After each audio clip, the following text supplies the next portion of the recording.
Üçüncü bab. Perverdigar'dın Yunus'a ikinci qitim vahiy geldi.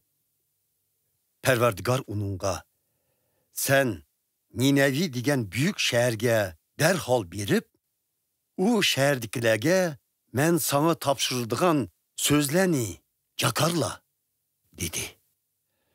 Yunus şu an Perverdigar'ın sözüge binaen Ninevi'ge badi. Ninevi alayidi çoğun bir şehir bolup, onu arlap çıkışka 3 gün ketepti.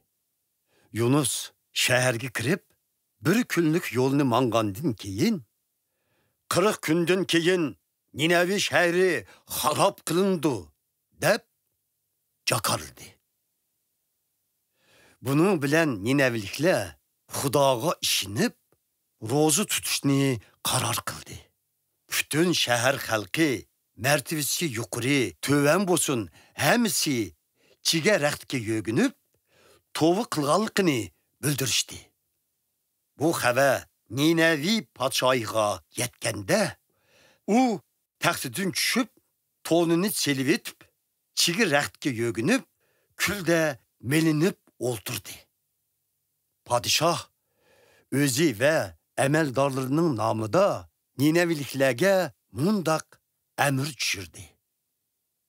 Meyli adem, meyli hayvan, meyli kala, meyli koy bolsun, hemisi hiç nime tetimusun. Ula hiç nime yemisun, su mu, içmisun. Pütkül adem ve hayvanla çige rehtke yögensun. Her bir adem Xudaga kattık yalvursun, hem de yaman yoludun yansın. Zoravallıktın kol üssün. Kim bilidu?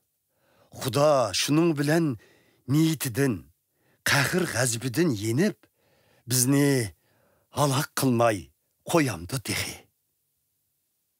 Xuda ulanın emellerini, yani yaman yolurdun yalganlıkını kögende, ilgiri özü jakarlıgan, ulanın üstüki çömekçi boğan balayı opetlerini ulağa düşürmedi.